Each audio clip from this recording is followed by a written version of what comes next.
Welcome back to my channel, dolls, and today we are here to make our baby hairs. This will be a detailed tutorial, so if you want to see this part, I did film a install video, so be sure to subscribe so you can check that out. But I'm just making sure my wig is secure, and then I'm going to go ahead and throw that up in a ponytail. It just helps me to see everything clearly. So jumping straight into this, you guys, I am taking as little hair as possible. I have learned that the less amount of hair, the better. So I am putting some Got To Be Glue gel on there with a clean toothbrush. Now, I no longer cut my baby hairs. I used to, but I don't anymore. I just think it works better if you don't cut them, because when you wash your hair, you will kind of lose, the hairs that you cut. So I don't cut mine anymore, and I literally just kind of get a feel of how I want the hair to lay. I play with it until I think it looks good. I brush it over and over again, and I use my hands to guide the hair as well. So once I like it, I go ahead and put some gel over it just to make sure it sets it and it doesn't go anywhere. So you want to make sure you skip spaces. You don't want your baby hairs to be connected, so I do skip a little space. I part as little hair as possible, and then I go in and tweeze.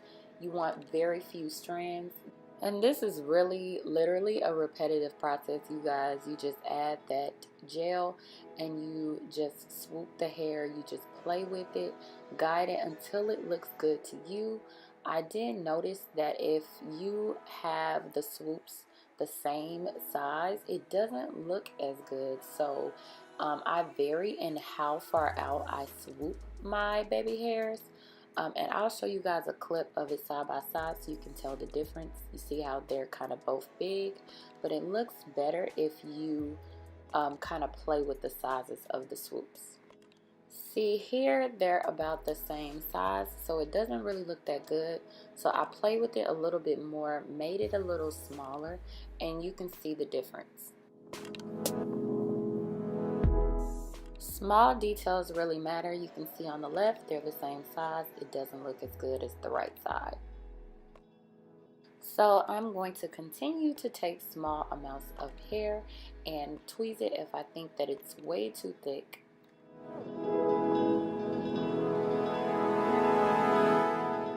And I know you guys can see the white residue from the gel, but don't worry about that. We'll camouflage that later. So I'm just going to go ahead and apply that gel and just play with this. Now I'm thinking like a baby side swoop. I'm really just letting the hair flow in its natural form, but I have a certain look how I want it to look. I don't want this swoop to be very big because I know that I don't have much space. I'm running out, so this one doesn't need to be big running into the next baby hair. So sometimes it can be really stubborn, you guys. You really have to be patient and just take your time. If the toothbrush doesn't work for me, I tend to go in with a comb as well. So I just bounce back from the toothbrush to the comb until I can get the look that I want.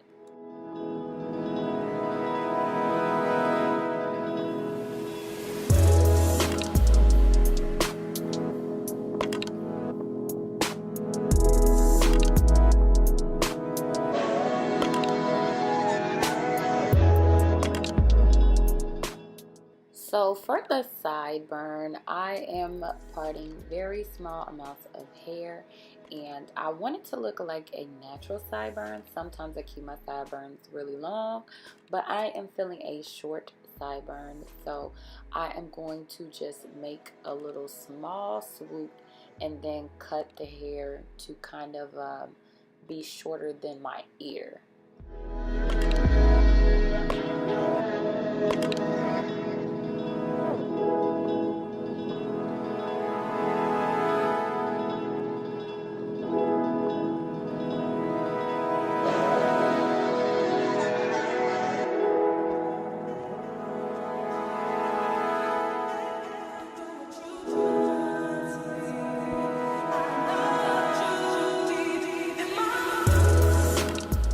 Okay, you guys, coming along pretty good, but I gotta start on this other side. So I like to kind of play with the hair, see what way it's already flowing. So I'm seeing that this side is already kind of flowing in a swoop, a small tiny swoop. So I'm going to try to keep that same energy when I create these baby hairs. I'm going to go ahead and tweeze that and just let it flow exactly where it already was.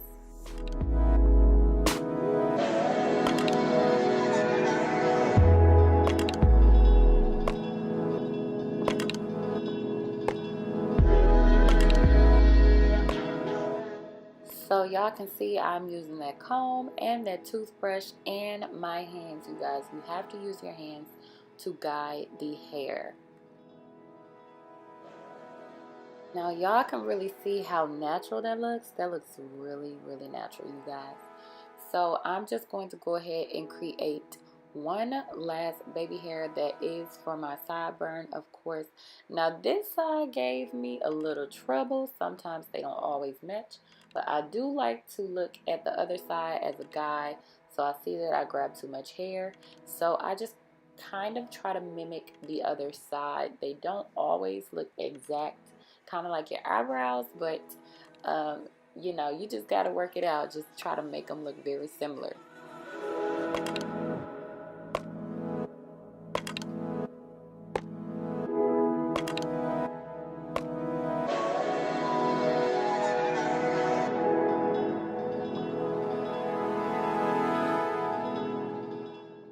So since this side is so stubborn, I'm going to go ahead and cut that hair and see if this helps me work with this hair a little bit better.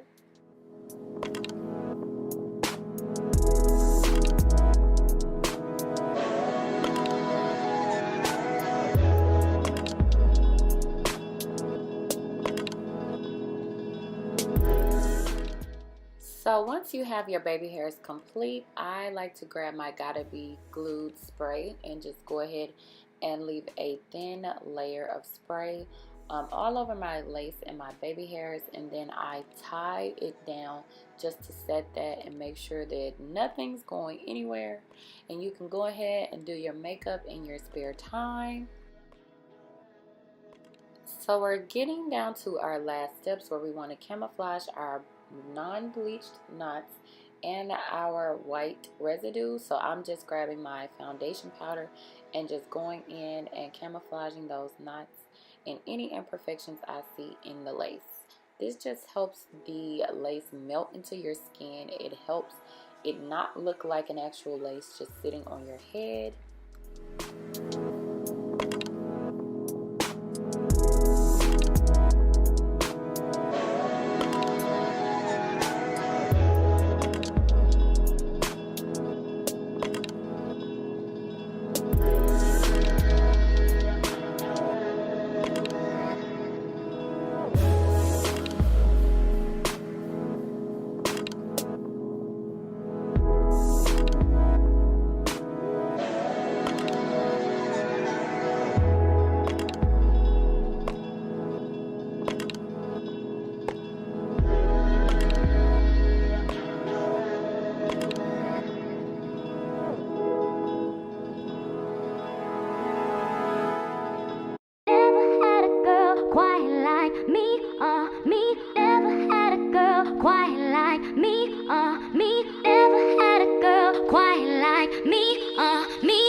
If you guys are interested in this install video or this makeup tutorial look, make sure you subscribe so you can get the notification. I will be giving you all of the information. If you guys found this video helpful, please let me know down below, and please like this video. Don't forget to follow me on Instagram, and don't forget to make sure you subscribe. Make sure you turn on those bells for those notifications, and I hope you guys enjoyed this, and I'll see you in my next one.